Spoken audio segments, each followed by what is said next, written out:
اعوذ باللہ من الشیطان الرجیم بسم اللہ الرحمن الرحیم وبہ نستعین وہو خیر المعین۔ سلسلہ کلام ہمارا سیرہ تربیت انبیاء میں جاری تھا۔ تربیت کے عنوان سے حضرت آدم علیہ السلام اور ان کی اولاد کی داستان کو قرآن کی آیات کے ضمن میں بیان کر رہے تھے، اور ضمناً ان قوانین کی طرف بھی اشارہ ہو رہا ہے کہ جو خالق کائنات نے قرآن میں قانون کی شکل میں بیان کیے ہیں، جن کو سنن الہی بھی کہہ سکتے ہیں، یعنی خدا کا ایک قانون ہے۔ اس قانون کے سائے میں انسان اپنی اپنی منزل کمال کی طرف گامزن ہوگا، اور اگر انحطاط کا شکار ہوتا ہے تو وہ بھی قانون کے سائے میں۔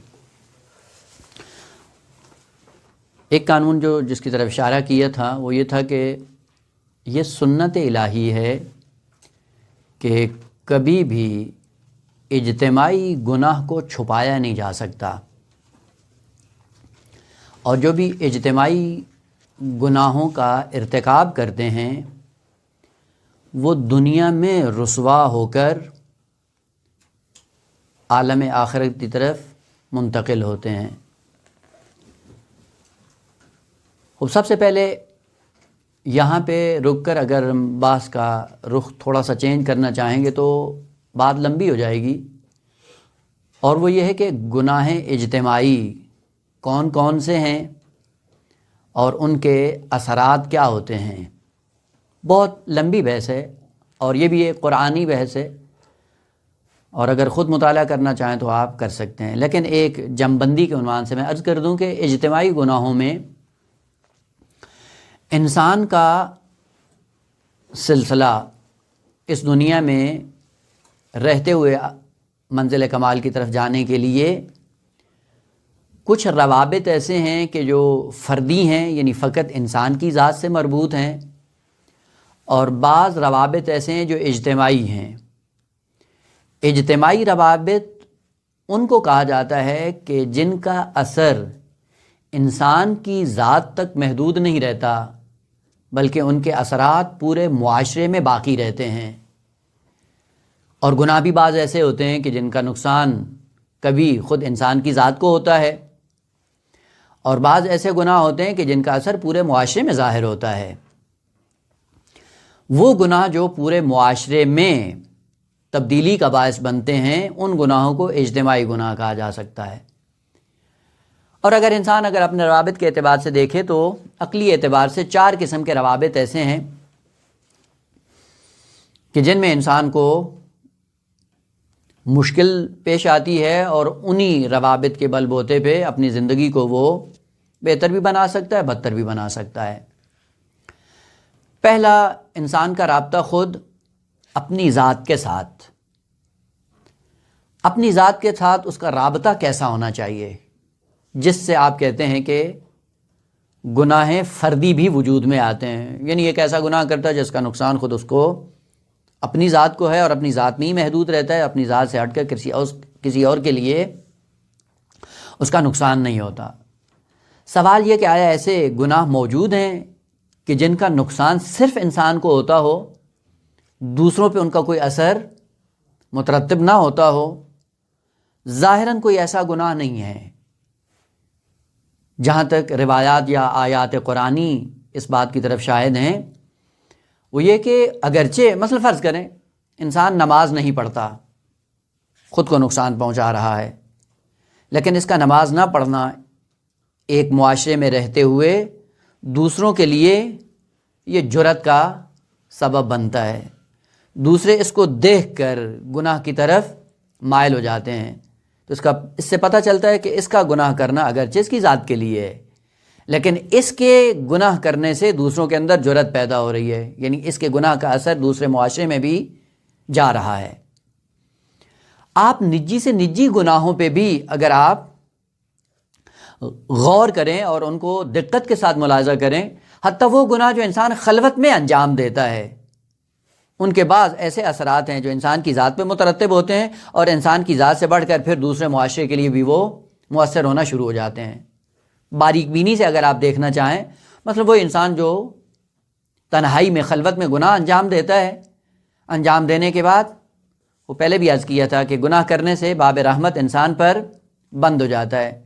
جیسے ہی باب رحمت بند ہوتا ہے اس کی تاثیر معاشرے کے اندر ختم ہو جاتی ہے۔ وہ جو گناہ گار شخص ہے، عاصی انسان، اس کی بات میں اثر باقی نہیں رہتا، جذب کرنے کی صلاحیت اس کے اندر ختم ہو جاتی ہے۔ جبکہ انسان کو دنیا میں بھیجا ہی اسی لیے گیا ہے کہ آپ اپنے اندر جاذبہ پیدا کریں اور اس جاذبے کے سائے میں لوگوں کو اپنی طرف بلاتے ہوئے اس راستے پہ ان کو گامزن کریں جو راستہ خالق کائنات نے مقرر کیا ہے۔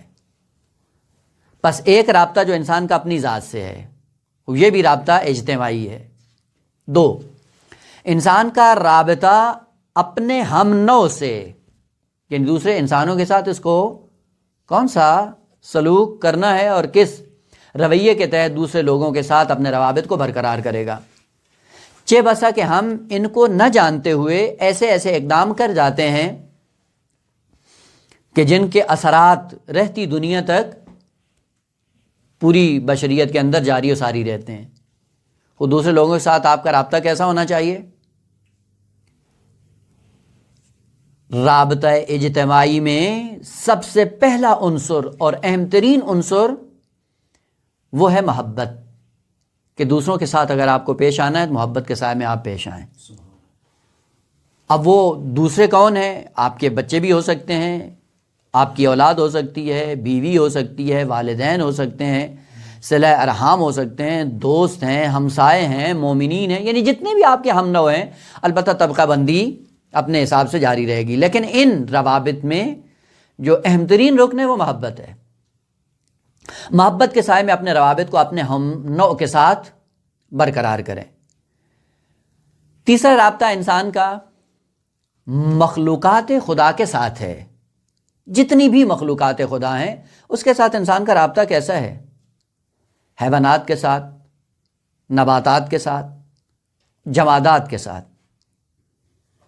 اور خوبصورت ہے یہ اتنا دین کہ آپ جا کر دیکھیں نہج البلاغہ میں حضرت امیر المومنین علی ابن ابی طالب علیہ الصلوۃ والسلام نے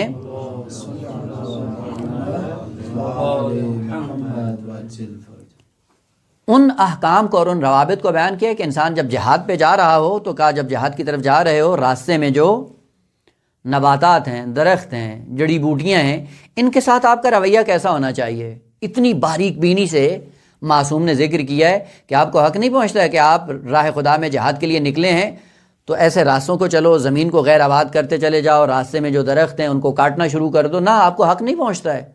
یعنی اس سے پتہ چلتا ہے کہ انسان کا رابطہ نباتات کے ساتھ کیسا ہونا چاہیے، تو پھر مخلوق خدا کے ساتھ اس کا رابطہ کیسا ہونا چاہیے۔ اس میں بھی اہم ترین رکن محبت ہی ہے۔ محبت کے سائے میں اس پوری کائنات کے ساتھ آپ کا رابطہ برقرار ہونا چاہیے۔ آپ نے دیکھا ہوگا سیرت پیغمبر اکرم میں یہ ہے کہ زندگی بھر انہوں نے کسی حیوان کو چھڑی سے نہیں مارا ہے، یعنی جس پہ حتیٰ سوار ہوتے تھے اس کو چھڑی سے کبھی انہوں نے ہانکا نہیں ہے، مارتے نہیں تھے جانوروں کو۔ کیوں؟ وہ رابطہ محبت کے منافی ہے۔ اور وہ روابط جو انسان کے مخلوق خدا کے ساتھ ہونے چاہیے ان روابط میں بھی محبت کار فرما ہے۔ اور آخری رابطہ انسان کا اپنے خدا کے ساتھ ہے۔ بس اپنے خدا کے ساتھ اس کا رابطہ، مخلوقات خدا کے ساتھ، ہم نو کے ساتھ اور اپنی ذات کے ساتھ، یہ 4 روابط ہیں جو اجتماعی روابط میں آتے ہیں۔ اور جو بھی ان 4 روابط میں خیانت سے کام لیتا ہے وہ خیانت کبھی چھپتی نہیں ہے۔ خالق کائنات دنیا میں برملا کر دیتا ہے، اور دنیا میں برملا ہونے کے بعد اس کا کسی حد تک خمیازہ بھگت کر پھر عالم آخرت میں منتقل ہوتا ہے۔ اور ان 4 روابط میں جو رکن رکین ہے وہ محبت ہے۔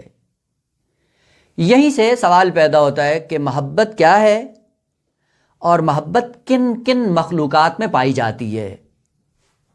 یہ لفظ ایسا ہے کہ جو ہم عموماً استعمال کرتے ہیں لیکن اس کا دائرہ ہمیں معلوم نہیں ہوتا ہے۔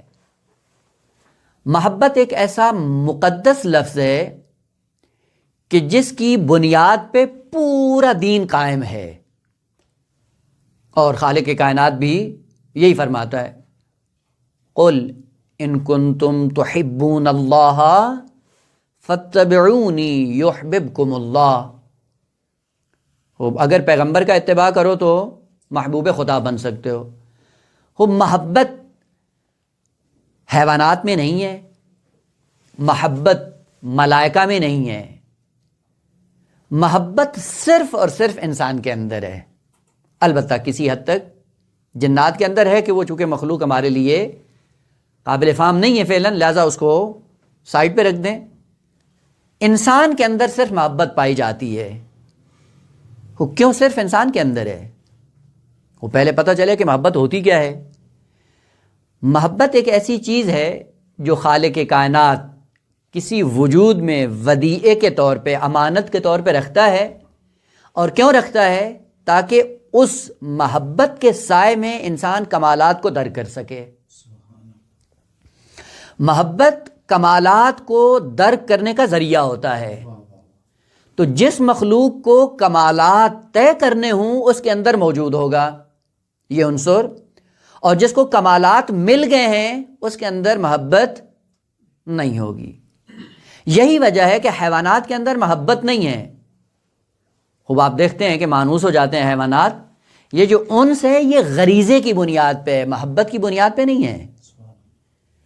اور محبت اور غریزے میں فرق یہ ہے کہ وہ چیز جو اختیاری ہو اس کو محبت کہا جاتا ہے، اور وہ چیز جو انسان کے اختیار میں نہ ہو وہ غریزہ کہلاتا ہے.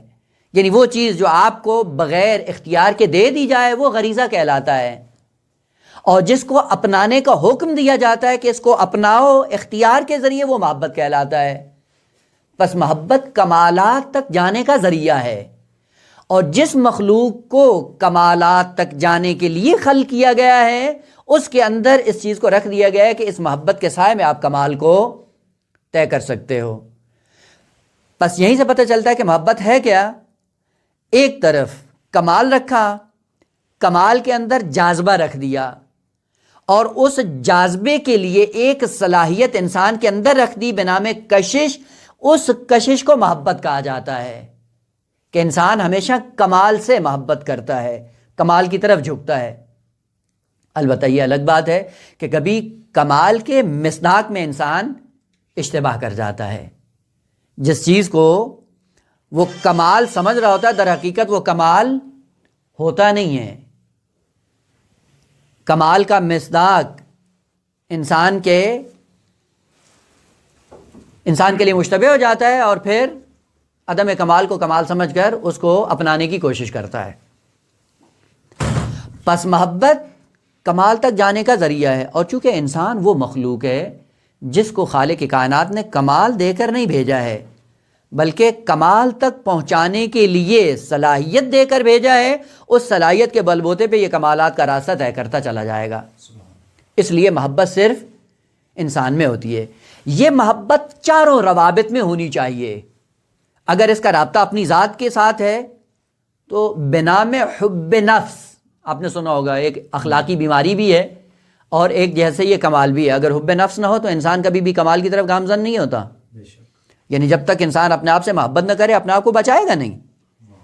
لیکن وہ چیز جو اخلاقیات میں بیان کی جاتی ہے حب نفس، جو مذموم ہے، صفت ذمیمہ ہے، اس سے مراد یہ ہے کہ دوسروں کو اگنور کرتے ہوئے صرف اپنی ذات کو انسان مقدم کرے، ہر چیز میں میں کرتا رہے. یہ میں حب نفس ہے. لیکن ایک حب نفس کا معنی یعنی اگر آپ کو اپنی ذات سے محبت ہے تو اپنی ذات کو گناہوں سے بچاؤ، اپنی ذات کو خطرات سے بچاؤ، اور اپنی ذات کو عیوب اور نقائص سے محفوظ رکھو. یہ چیز اگر انسان کے اندر نہ ہو کبھی بھی نہ اپنی سلامتی کا خیال رکھے گا اور نہ ہی اپنی قیامت کا خیال رکھے گا. یعنی اپنے آپ کو محفوظ نہیں رکھ پائے گا. اپنے آپ کو محفوظ رکھنے کا پہلا ذریعہ ہے حب نفس، یعنی اپنی ذات سے محبت کرو. اگر اپنی ذات سے محبت کرو گے تو اپنے آپ کو بچا سکتے ہو. وہ اپنی ذات سے بڑھ کر پھر کیا ہے کہ اپنی ہم نو سے محبت کرو. اپنی ہم نو سے بڑھ کر مخلوق خدا سے محبت کرو.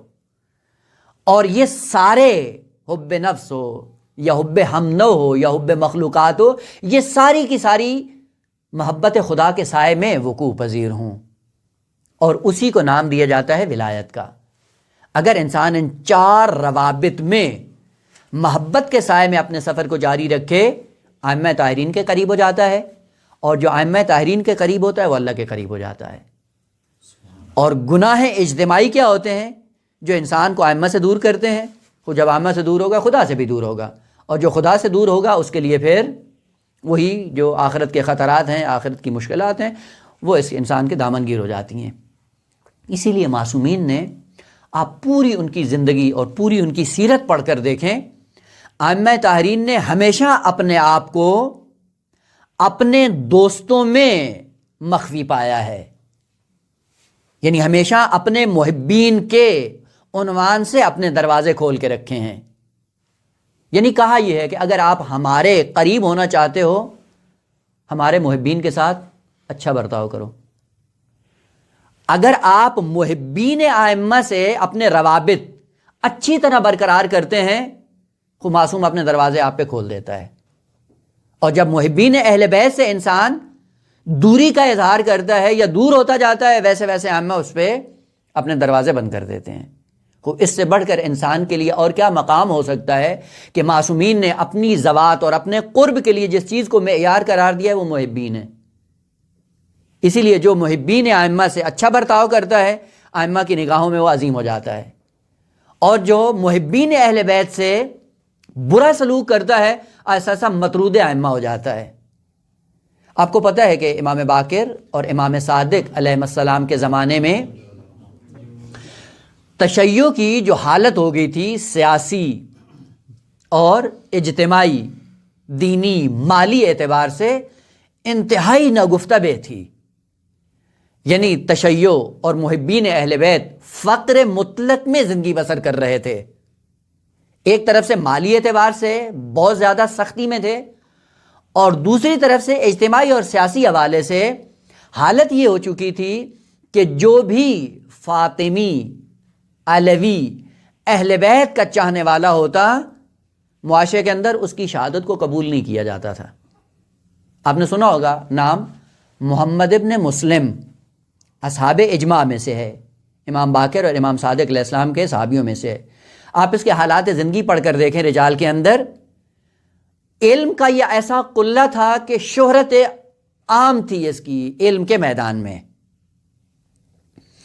تقوی کے میدان میں زمان زد عام و خاص تھا، مشہور ترین آدمی تقوی میں، علم میں، معنویت میں، اور ساتھ میں اہل بیت کا چاہنے والا تھا۔ ایک مرتبہ اس کی کسی سے لڑائی ہوئی، جھگڑا ہوا، اور کورٹ میں ان کو حاضر کیا گیا۔ قاضی کے سامنے جب آئے اور اپنا کیس لے کر آتے ہیں، اور اس کیس میں جب ان سے کہا گیا کہ آپ بھی حاضر ہوں بے عنوان شاہد، جب یہ کورٹ میں جاتے ہیں تو جیسے اس نے شہادت دی، قاضی نے کہا کہ اس کی شہادت قبول نہیں ہے۔ محمد بن مسلم نے سوال کیا کیوں؟ جواب دیتا ہے کہ آپ فاطمی ہو۔ رونے لگ گیا۔ قاضی نے پلٹ کر کہا کہ رونے کی ضرورت نہیں ہے، آج فاطمی ہونے سے اعلان برات کر دو، تمہاری شہادت کو قبول کر لیا جائے گا۔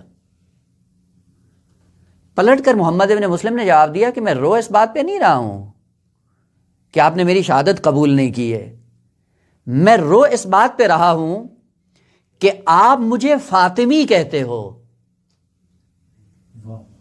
رونا اس بات پر ہے کہ فاطمہ بھی مجھے فاطمی کہتی ہے یا نہیں۔ معیار دیکھیں ائمہ نے جو دیا، اور یہ آج کے لیے آپ وہ نہ سمجھیں کہ آج آپ اس آسانی کے ساتھ زندگی بسر کر رہے ہیں۔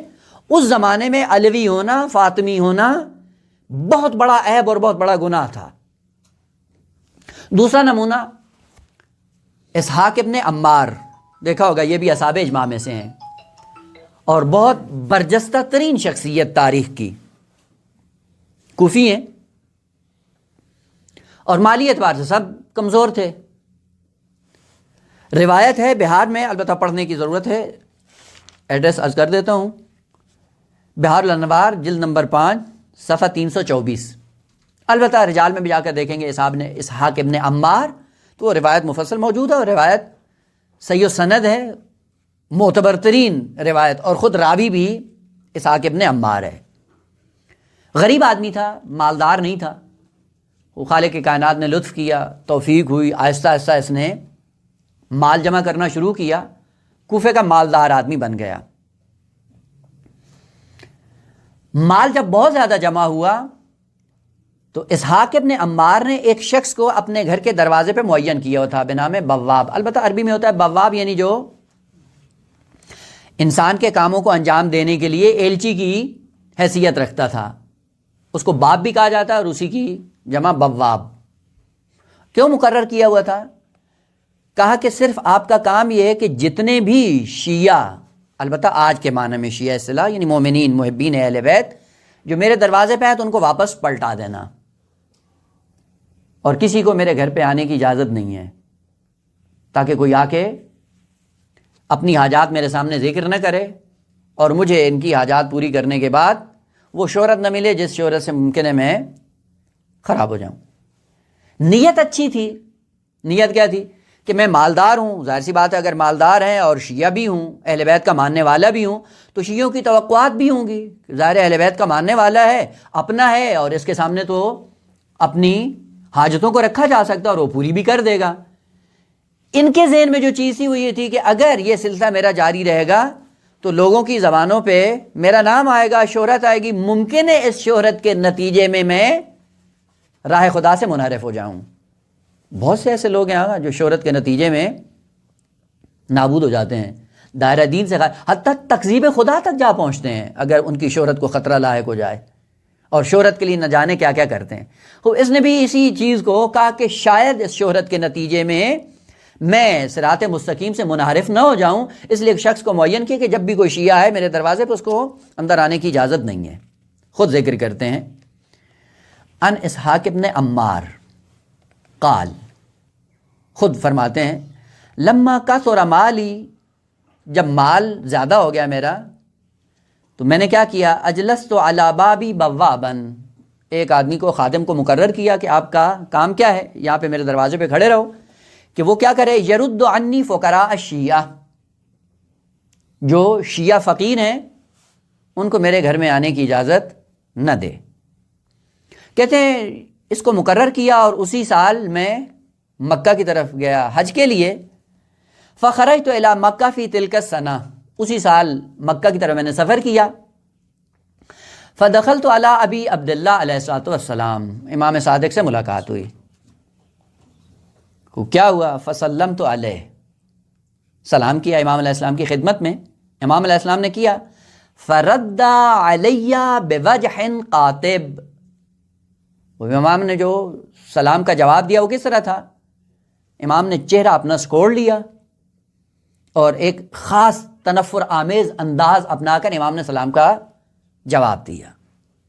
دوسرا روایت کا جملہ ہے کہ امام علیہ السلام نے مزورن اس کے سلام کا جواب دیا، تزویر، زور، جس سے کلمہ زائر بھی نکلا ہے۔ زائر، زور، تزویر، معنی کیا ہے؟ یہ ایک وہ لفظ ہے کہ جس کے اندر ایک ہی وقت میں دو اپوزٹ معنی موجود ہیں۔ لفظ زائر یعنی یہ وہ پہلا لفظ ہے کہ جس کے اندر یہ خصوصیت ہے، لفظ زائر یا زیارت یا زور، جس کے اندر تمایل بھی ہو اور اعراض بھی ہو، یعنی ایک ہی کلمہ ہے کہ جس کے اندر ایک ذات کی نسبت تمایل بھی ہے، دلچسپی بھی ہے، اور اسی تمایل کے ساتھ ساتھ اس کی ضد سے عدول بھی ہے۔ اسی لیے زائر کو زائر کیوں کہتے ہیں کہ ایک ذات کی طرف رغبت پیدا کرتا ہے، تمایل پیدا کرتا ہے، توجہ پیدا کرتا ہے، اور اس توجہ کو عملی جامہ پہنانے کے لیے دوسری چیزوں سے منہ موڑ لیتا ہے، اس لیے اس کو زائر کہتے ہیں۔ جس ذات کی طرف انسان چل نکلتا ہے خود اس کے اندر کوئی جاذبہ ہے جس کی بنیاد پہ جا رہا ہے، وہاں تک جانے کے لیے بہت سے موانع ہیں، ان موانعوں سے اعراض کرنا بڑا ضروری ہے۔ اگر ان موانع سے اعراض نہ کیا پھر یہ زائر نہیں بن سکتا۔ ہم بھی ائمہ طاہرین کے زائر ہیں، لفظ ہم زائر کہتے ہیں، یعنی کہاں جا رہے ہیں، امام کی بارگاہ میں، امام سے قریب ہو رہے ہیں۔ امام سے قریب ہونے کے لیے بہت سی ایسی رکاوٹیں ہیں، خوب ان رکاوٹوں کو چھوڑ کر، ان سے منہ موڑ کر، ان سے عدول کر کے معصوم کی بارگاہ میں جاؤ۔ ان رکاوٹوں میں سے کیا ہے؟ حب مال، حب جا، حب اولاد، خوب یہ ساری چیزیں یہ معصوم سے ہٹ کر جن چیزوں سے انسان کی محبت ہے یہ ساری زیارت سے مانے ہیں. ان کے ہوتے ہوئے آپ معصوم کی بارگاہ میں نہیں جا سکتے. ادھر کہتے ہو کہ معصوم کی بارگاہ میں جا رہے ہیں زیارت کے لیے، اور ادھر سے اپنی اولاد سے بھی محبت ہے، اور یہ محبت مانے ہے امام کی بارگاہ میں جانے کے لیے. وہ کیسے زیارت ہوگی؟ اچھے بسا کہ ہم جاتے ہیں زیارت کے لیے اور موانے مانگ کر آتے ہیں، ظاہر نہیں ہوتے ہیں، موانے کی درخواست کر کے معصوم کی بارگاہ سے پلٹ آتے ہیں. کیا کریں جی، مال زیادہ ہو جائے. وہ زیادہ ہو جائے گا تو کیا کرو گے؟ وہ معصوم کے قریب ہو گئے. وہ اولاد مل جائے، اولاد معلوم ہے آپ کو کہ یہ راہ راست پہ رہنے دے گی یا نہیں. تاریخی نمونہ ہے نا، زبیر جو اسلام کی سربلندی کے لیے جس کی تلوار بہت زیادہ استعمال ہوئی، لیکن ایک ناخلف بیٹے کی وجہ سے اہل بیت سے دور ہو گیا. وہ معصوم کی بارگاہ میں جا کر کیا مانگنا ہے وہ معلوم ہونا چاہیے. امام صادق علیہ السلام نے کہا، اس کے سلام کا جب جواب دیا تو مزور بن کر جواب دیا، یعنی اعراض کیا امام نے، منہ موڑ لیا امام نے. اور منہ موڑ کے جب جواب دیا تو اسحاق نے عمار نے پلٹ کر سوال کیا کہ یبن رسول اللہ، یہ بے اعتنائی کا سبب کیا ہے کہ آپ اس طرح سے میرے سلام کا جواب دے رہے ہیں اور مجھے کوئی اصلاً اہمیت نہیں دے رہے ہیں؟ پلٹ کر امام نے کہا کہ سبب اپنی ذات میں تلاش کرو، جو تم نے کیا ہے وہی رویہ تمہارے ساتھ کیا جائے گا.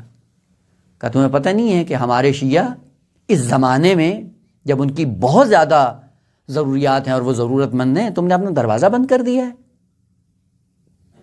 پلٹ کے کہتا ہے کہ مولا میں نے اس نیت سے نہیں کیا ہے کہ ان کو کوئی نقصان پہنچانا چاہوں، بلکہ میں تو اپنے آپ کو محفوظ رکھنے کے لیے کہ کہیں یہ شہرت کا سبب نہ بنے اور شہرت مجھے نابود نہ کر دے، اس لیے میں نے یہ کام کیا ہے.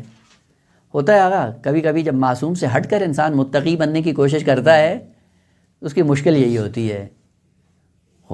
آپ کو جو خالق کائنات نے نعمت دی ہے اس نعمت کا استعمال بھی بتایا ہے.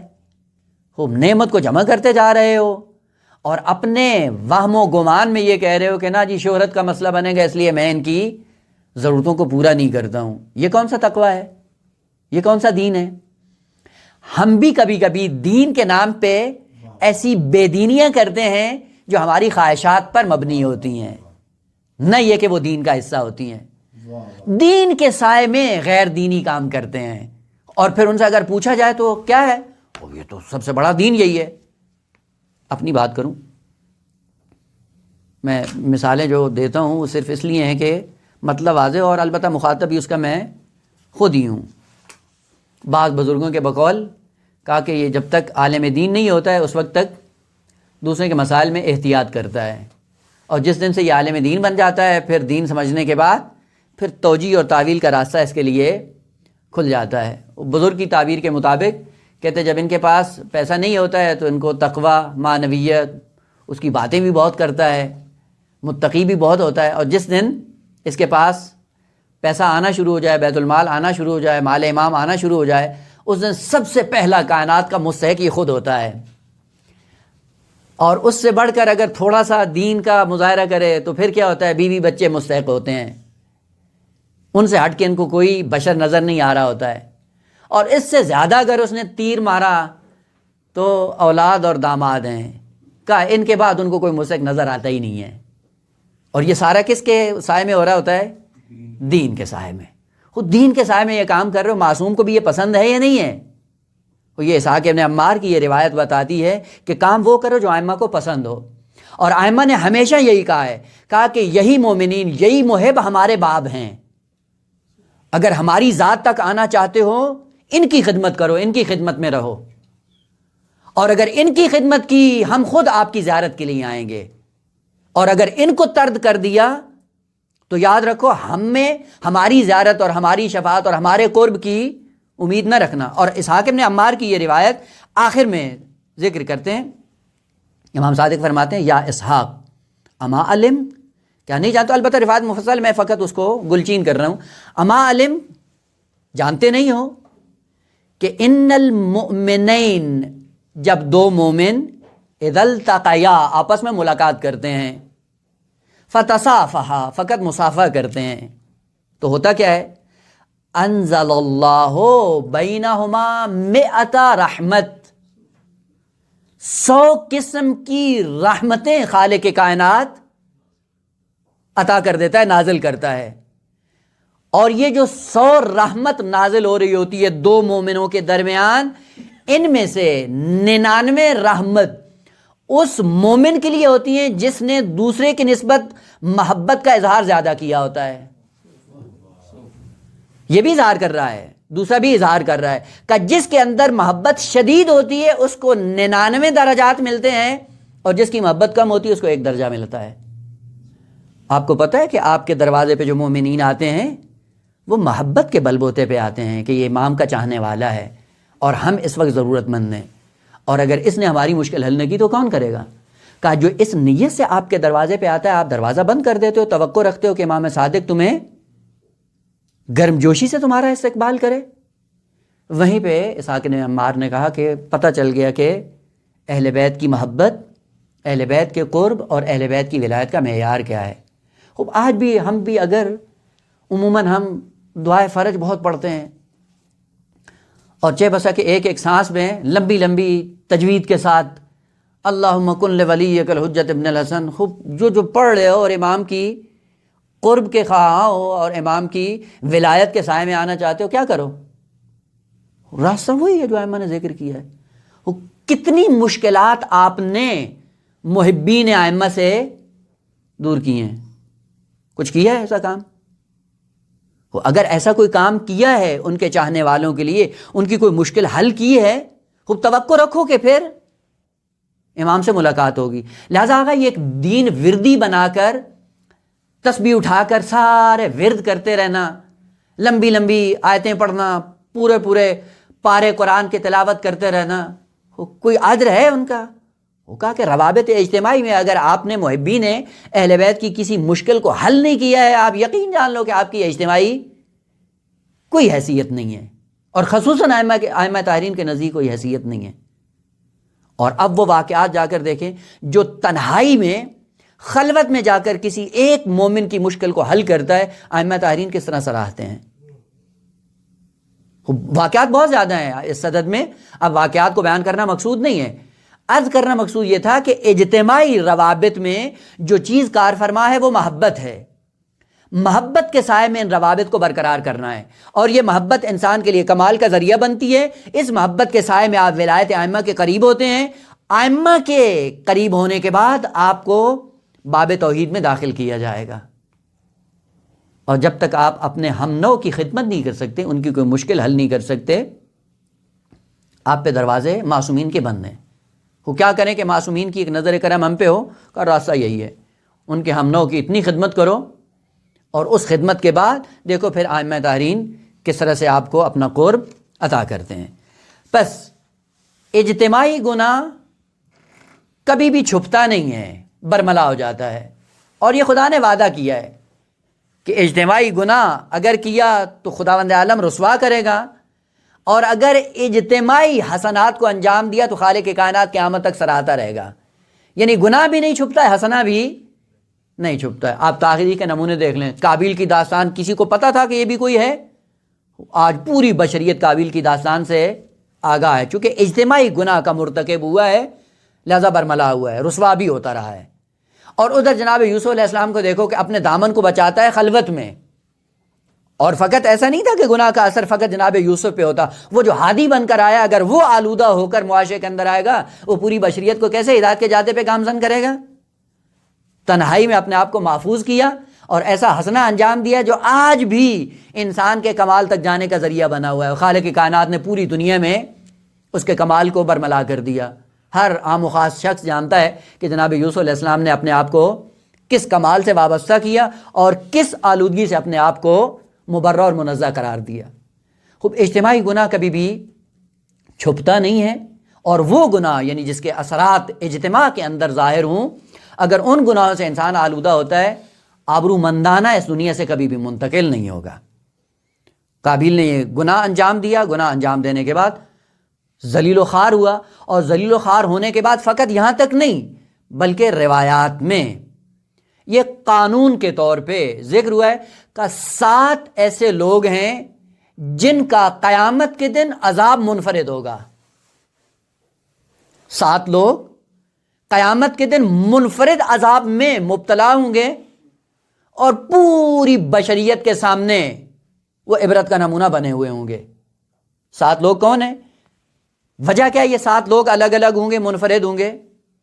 کہ یہ اس وجہ سے منفرد ہوں گے کہ انہوں نے گناہ بھی منفرد انجام دیے ہیں، یعنی راہ حق کو چھپا کر راہ باطل کی بنیاد رکھی ہے۔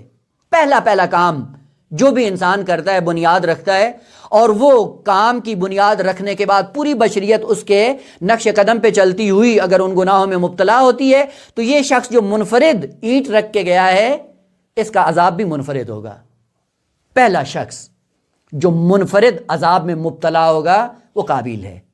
کیوں؟ چونکہ اس سے پہلے نہ کوئی قتل کا تصور تھا، نہ ظلم تھا، نہ بربریت تھی، اور اس نے ظلم اور قتل کی بنیاد رکھی۔ لہذا روایات میں بھی آپ نے پڑھا ہوگا کہ جو بھی روئے زمین پہ ناحق قتل ہوتا ہے 50% اس کے گناہ میں یہ شریک ہے۔ کیوں؟ چونکہ بانی ہے، اس نے بنیاد رکھی ہے۔ اور کون ہے؟ دوسرا ہے نمرود، حضرت ابراہیم علیہ السلام کے زمانے میں منفرد عذاب میں مبتلا ہوگا۔ وجہ کیا ہے؟ حضرت ابراہیم کے مقابلے میں جس نے بت پرستی کو رواج دینے کے لیے بعض مہرے استعمال کیے ہوئے تھے راہ خدا سے ہٹانے کے لیے، یہ شخص اس لیے منفرد عذاب میں مبتلا ہوگا۔ تیسرا شخص فرعون، حضرت موسیٰ علیہ السلام کے زمانے کا شخص کہ جس نے انا ربکم الاعلی یعنی مقام ربوبیت کو منحصر کر دیا اپنی ذات میں، اور خدا کی ربوبیت کا انکار کروانے کے بعد پوری قوم کو غلام اور بردہ اپنا بنا کر ان کو راہ راست سے اور راہ ہدایت سے منحرف کر دیا۔ یہ تیسرا شخص ہے کہ جو منفرد انداز سے قیامت کے دن معذب ہوگا۔ چوتھا اور پانچواں کون ہے؟ چوتھے اور پانچویں نام نہیں ہے روایات کے اندر، لیکن ان کی خصوصیات بیان ہوئی ہیں۔ وہ یہ ہیں کہ جنہوں نے حضرت موسیٰ علیہ السلام کے دین میں تحریف کی اور حضرت عیسیٰ علیہ السلام کے دین میں تحریف کا سبب بنے، یہ وہ 2 شخص ہیں کہ جن کا عذاب منفرد ہوگا۔ البتہ اگر آپ تھوڑا سا تلاش کریں روایات کے باب میں، وہ 2 شخصیات مجھے نظر آئی ہیں۔ البتہ ممکن ہے یہ ہوں اور ممکن ہے نہ ہوں، لیکن جہاں تک وہ روایات کو ٹٹولنے کے بعد پتہ چلا ہے وہ یہ ایک ہے سامری، کہ جس سامری نے آ کر راہ ہدایت اور دین حضرت موسیٰ علیہ السلام کو چینج کیا، اور چینج کرنے کے بعد گسالہ کو بنا کر لوگوں کو بتایا یہ موسیٰ کا خدا ہے، اور لوگوں نے گسالہ پرستی کرنا شروع کر دی۔ ایک یہ شخص ہے، اور دوسرا شخص ہے ساؤل یا شاؤل بھی اس کو کہتے ہیں۔ یہ وہ شخص تھا جو یہودی تھا اور مسیحیت کا سب سے بڑا دشمن، اور اس نے اتنی قتل و غارت کی ہے مسیحیت کی کہ جس کی کوئی انتہا نہیں ہے، اور ایک خاص پالیسی کے تحت شام کی طرف جاتے ہوئے یہودیت کا پرچم بلند کرنے کے لیے اور مسیحیت کو نابود کرنے کے لیے اس نے ظاہری طور پر دین مسیحیت کو قبول کیا، اور مسیحیت کا دین قبول کرنے کے بعد آہستہ آہستہ دین مسیحی کے اندر آیا، اور سب سے پہلی کتاب انجیل جو مسیحیت کے اندر لکھی گئی وہ اس شخص نے لکھی تھی۔ آپ کو پتہ ہے، اگر مثال عرض کروں، مثلا ایک شخص ہو کہ جو تشیع کا سرسخت دشمن ہو اور تشیع کی بنیادوں کو ہلانے والا ہو، اور ایک دن وہ اعلان کر دے کہ میں شیعہ ہو گیا، کیسی خوشی کا عالم ہوگا؟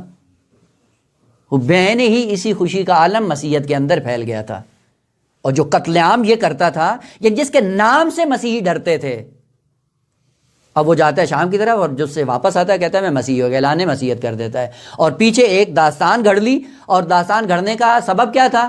کہا کہ میں شام کی طرف جا رہا تھا، حضرت عیسیٰ علیہ السلام مجھ پہ نازل ہوئے، اور انہوں نے کہا کہ میری امت پہ تو ظلم کیوں کرتا ہے؟ تو میں ڈر گیا، ڈرنے کے بعد میں نے مسیحیت کو قبول کر لیا، دین یہودیت کو چھوڑ دیا۔ دین یہودیت کو چھوڑ کر ایک سازش تھی، یعنی جاسوس بن کر، ایک مہرہ بن کر یہودیت کا مسیحیت کے اندر ظاہر ہوا، اور جتنی بھی کتاب انجیل کے اندر یہودیت کے خلاف تعلیمات تھی ساری اس نے نکال دی۔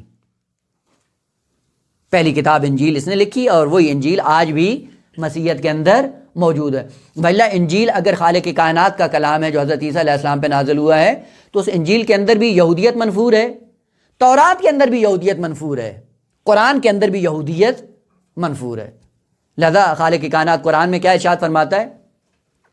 ان اشد الناس عداوۃ للذین آمنوا الیہود, یعنی ممکن ہی نہیں ہے کہ یہودی مومنین کا دوست بن جائے.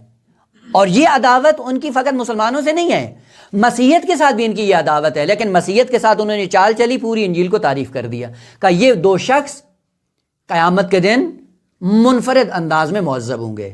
5, چھٹا اور 7واں, پیغمبر اکرم صلی اللہ علیہ وآلہ وسلم کی امت میں 2 شخص جنہوں نے دین پیغمبر کو اپنے راستے سے منحرف کیا ہے, چونکہ بنیاد انہوں نے رکھی ہے, یہ ان 7 افراد میں شامل ہیں جن کا قیامت کے دن عذاب منفرد ہوگا. یہ 7 لوگ کس بنیاد پہ آپ منفرد انداز سے معذب ہوں گے؟ جواب واضح ہے, جو کام کیا ہے اس کام کی نوعیت کے مطابق ان کا عذاب بھی قیامت کے دن منفرد ہوگا. اجتماع کو آپ نے رسوا کر دیا, اجتماعی گناہوں, اور خالق کائنات نے کہا کہ عزت و آبرو سے تمہیں اس دنیا سے جانا بھی نصیب نہیں ہوگا. یہ وہ 7 لوگ جو منفرد انداز سے معذب ہوں گے قیامت کے دن. سبب کیا ہے؟ سبب یہ ہے کہ منفرد انداز کی بدعات معاشرے کے اندر ایجاد کر گئے ہیں. آپ کو کیا لگتا ہے کہ آقا اس وقت بھی محبین اہل بیت, یعنی جن سے یہ شریعت, دین, ہدایت, ولایت, قرب الہی جن کے گھر سے آیا تھا, اور اس زمانے میں بھی انسان بڑی آسانی کے ساتھ ان کا نام نہیں لے سکتا, یہ کس کی کارستانی ہے کہ آج بھی انسان حق بات کرنے کے لیے ڈر رہا ہوتا ہے کہ یار یہ بات نہیں کرو, کیوں؟ ممکن ہے پکڑے جاؤ. یہ آج بھی جو خوف طاری ہے پیغمبر اسلام اور پیغمبر اسلام کی اہل بیت کا نام لیتے ہوئے, آج بھی جو انسان ڈرتے ہیں, اتنا خوف طاری ہوا, کیا سمجھتے ہیں کہ پوری بشریت کا حق فطری نہیں تھا اللہ کی طرف جانے کے لیے, اہل بیت کے ساتھ منسلک رہنے کے لیے؟ اور کیسا کارنامہ انجام دیا کہ آج بھی محبین اہل بیت ڈرتے ہوئے نظر آتے ہیں کہ یہ کام نہیں کرو, یہ کام نہیں کرو, یہ کام نہیں کرو. کیوں؟ انٹیلیجنس بہت تیز ہے, پکڑے جاؤ گے. گناہ کیا ہے ہمارا؟ کرتے کیا ہیں؟ خوب اللہ کا نام لیتے ہیں. کرتے کیا ہیں؟ اہل بیت کی سیرت بیان کرتے ہیں. کرتے کیا ہیں؟ فطری پیغام جو خالق کائنات نے ان کو دیا تھا اس کا پرچار کرتے ہیں. لیکن حالات اس طرح سے کر دیے گئے ہیں, اور یہ خوف رہے گا انشاءاللہ, ظہور تک رہے گا. جس دن وہ مہدی آخر الزمان آئیں گے اس دن یہ تشیع اپنے اس خوف سے باہر آئے گی اور خوف امنیت میں تبدیل ہوگا. اور اس کے بعد انشاءاللہ خالق کائنات سے دعا ہے کہ خدا اتنی زندگی دے کہ خالق کائنات کی اس آخری حجت کا دیدار کر سکیں, اور وہ واقعاً وہ دین جو پیغمبر اسلام لے کر آئے تھے اس کو حقیقی معنوں میں اسی دنیا پہ نافذ ہونا اپنی آنکھوں سے دیکھ کر انسان اس دنیا سے جائے. سلسلہ کرام کے اجتماعی گناہ کبھی چھپتا نہیں ہے اور اجتماعی حسنہ بھی کبھی چھپتا نہیں, یہ قانون الہی ہے. اب جو بھی اس کا مصداق بنتا جائے گا, مصداق سے ہمیں کوئی غرض نہیں ہے. اگر آپ اجتماعی گناہوں میں شریک ہیں ذلیل ہوتے رہیں گے, اور اگر اجتماعی حسنات میں شریک ہیں زبان زد عام و خاص, وہ لوگ بھی آپ کی تعریف کریں گے, وہ لوگ بھی آپ سے محبت کریں گے جن کو آپ نے نہ دیکھا ہوگا نہ پہچانا ہوگا, حتیٰ نام تک نہیں سنا ہوگا, لیکن آپ سے محبت کرتے ہوں گے. کیوں؟ قانون الہی ہے کہ تم آؤ ہماری بارگاہ میں, اجتماعی کاموں کو انجام دو اور اجتماعی کاموں میں بڑھ چڑھ کر حصہ لو. بقیہ زبان زد عام و خاص کر دینا یہ ہمارا کام ہے, ہم آپ کو برملا کریں گے. یہ قانون الہی ہے, اور اسی قانون الہی کے ہوتے ہوئے آج بھی حابیل زندہ ہے. اور حضرت آدم علیہ السلام نے جب اپنے بیٹے حابیل کو شہید ہونے کے بعد جب دیکھا کہ دنیا سے چلے گئے ہیں, روایات بتاتی ہیں کہ حضرت آدم علیہ السلام 40 سال تک مسلسل گریہ کرتے رہے حابیل پہ. سوال, شہید زندہ ہوتا ہے نا, خوب حابیل شہید ہے نا, شہید تو زندہ ہوتا ہے, کوئی شہید زندہ پہ 40 سال تک حضرت آدم گریہ کرتے رہے. وہ کیوں کرتے رہے بھائی؟ وہ تو عام شیعہ نہیں تھے نا, اللہ کا نبی تھا، وہ اللہ کے نبی کو پتہ نہیں تھا کہ شہید زندہ ہوتا ہے، زندہ پہ گریہ نہیں کیا جاتا ہے؟ داستان فقط بیان کرنا تو مقصود نہیں ہوتا ہے، اللہ کا نبی ہے، معصوم ہے، اور یقین بھی ہے کہ بیٹا شہید ہوا ہے، اور شہادت کے بعد ان درجات پہ فائز ہوا ہے قرب الہی کی، اور ان درجات کو بھی حضرت آدم جانتے ہیں، پھر 40 سال تک کیوں گریہ کر رہے ہیں؟ یہ گریہ عاطفی نہیں تھا کہ میرا بیٹا چلا گیا ہے، عاطفی گریہ معصوم کبھی نہیں کرتا ہے، یہ روابط ہیں، آج ہیں کل کو نہیں ہوں گے۔ کس چیز کے فقدان پہ حضرت آدم علیہ السلام نے گریہ کیا ہے؟ کہ حجت خدا وسیع جانشین جو ہدایت کے پیغام کو لے کر بعد والی نسل کے لیے امام اور ہادی بننا چاہ رہا تھا، اس ہادی کو راستے سے ہٹا دیا گیا، اور یہ ایسا نقصان ہے جو قابل جبران نہیں ہے، اور اس نقصان پہ 40 سال تک حضرت آدم علیہ السلام گریہ کرتے رہے۔ 40 سال کے بعد خالق کائنات نے 40 سال گریہ کرنے کے نتیجے میں خالق کائنات نے حضرت آدم سے کہا کہ پریشان نہ ہوں، آپ کی ہدایت کا سلسلہ ہمیشہ باقی رہے گا۔ البتہ تاریخی وہ واقعات ہیں، ممکن ہے بعض مستند ہوں اور ممکن ہے بعض نہ ہوں، لہذا زیادہ وہ چیزیں اتنی دخیل بھی نہیں ہوتی ہیں۔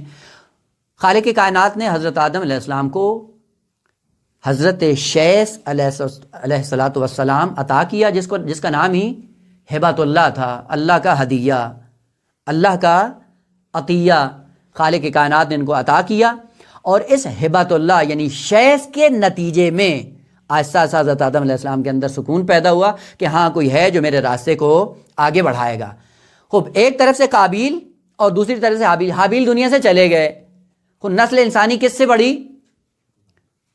نسل انسانی جو پاک و پاکیزہ طیب و طاہر ہے، اس کا سلسلہ جناب شیس علیہ السلام سے آگے بڑھا ہے، اور وہ بھی کس طرح سے؟ روایات کے اندر ہے کہ جناب حابیل علیہ السلام دنیا سے جا رہے تھے، شہید ہوئے، شہادت سے پہلے ان کی زوجہ حاملہ تھیں، اور ان کی شہادت کے بعد وہ بچہ دنیا میں آیا، جناب شیس نے شادی کی، جناب شیس کی اولاد کا سلسلہ ازدواجی جناب حابیل کی اولاد سے منسلک ہوا، اور اس روابط کے نتیجے میں پاک و پاکیزہ طیب و طاہر نسل آدم آگے بڑھتی چلی آ رہی ہے۔ البتہ ایک سلسلہ قابیل کا بھی تھا کہ قابیل یمن کے علاقے میں آ کر مستقر ہوا، اور وہاں سے اس کی نسل کا سلسلہ آگے بڑھتا ہے۔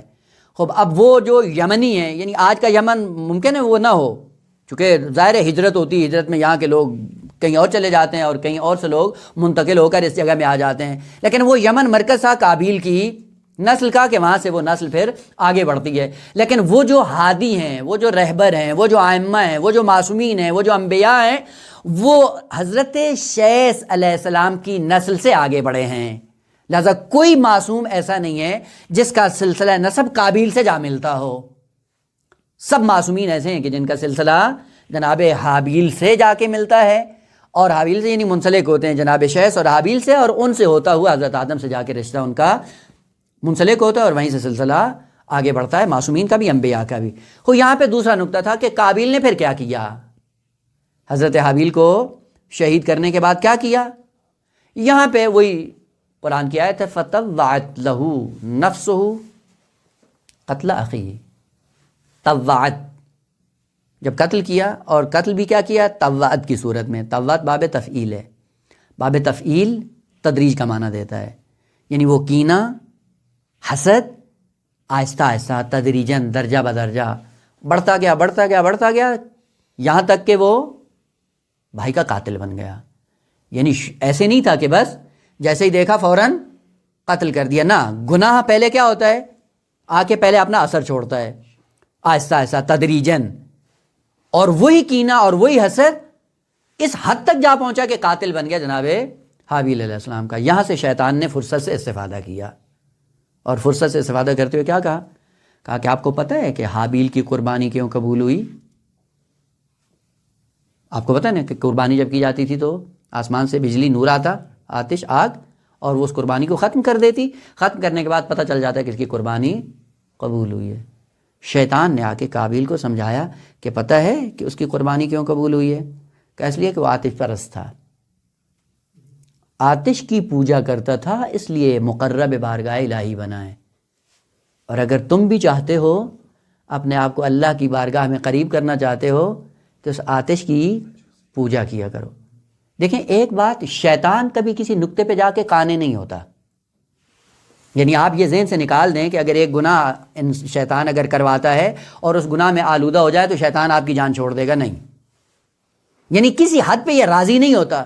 وہ شیطان نے قاتل بنا دیا حابیل کا، قاتل بنانے کے بعد جان چھوڑ دی کا، نہیں، ابھی کام ہے اس سے۔ قاتل بنانے کے بعد کیا کیا؟ کہا اس کو مشرک بھی بناؤ۔ کثر مشرک بھی نہیں بناؤ، تقدس کے راستے سے اس کو مشرک بنانے کے بعد اس کو بانی شرک بھی بناؤ۔ وہ آ کے کہا کہ یہی ہے، آتش ہے، یہ آگ ہے، کہ اس کی پرستش کرو گے، اس کی پوجا کرو گے تو ایسا ایسا اللہ کے قریب ہو جائے گے۔ پہلا آتش کدا جو شرک کا مرکز بنا، اس کا بانی قابیل ہے، اور وہ بھی تقدس اور دین کے سائے میں۔ اور یہ کام کرتا ہے شیطان کہ باطل پہ حق کا لبادہ چڑھاتا ہے، حق کا لبادہ چڑھا کر پیش کرتا ہے کہ یہ حق اس کو لے لو۔ وہ قابیل نے آتش کدا بنا دیا، آتش پرستی شروع کر دی، اور اعلان بھی کرتا تھا کہ یہ وہ آگ نہیں ہے جو حابیل نے جس کی پرستی کی تھی، یہ اس سے کہیں عظیم ہے جو کبھی خاموش ہونے والی نہیں ہے۔ یعنی اس پہ فخر و مباحت بھی کرتا رہتا ہے۔ سلسلہ یہاں سے آگے بڑھے گا کہ اس نے آتش کدا بنایا، بت پرستی کا اس نے انتظام کیا، اور بت پرستی کی بنیاد رکھ کر آہستہ آہستہ اپنی نسل کو راہ مستقیم سے منحرف کیا۔ بعد میں حضرت آدم علیہ السلام کا انجام کیا ہوا، کس طرح سے سلسلہ آگے بڑھا، کہ انشاءاللہ سلسلہ کلام جاری ہے۔ آخر میں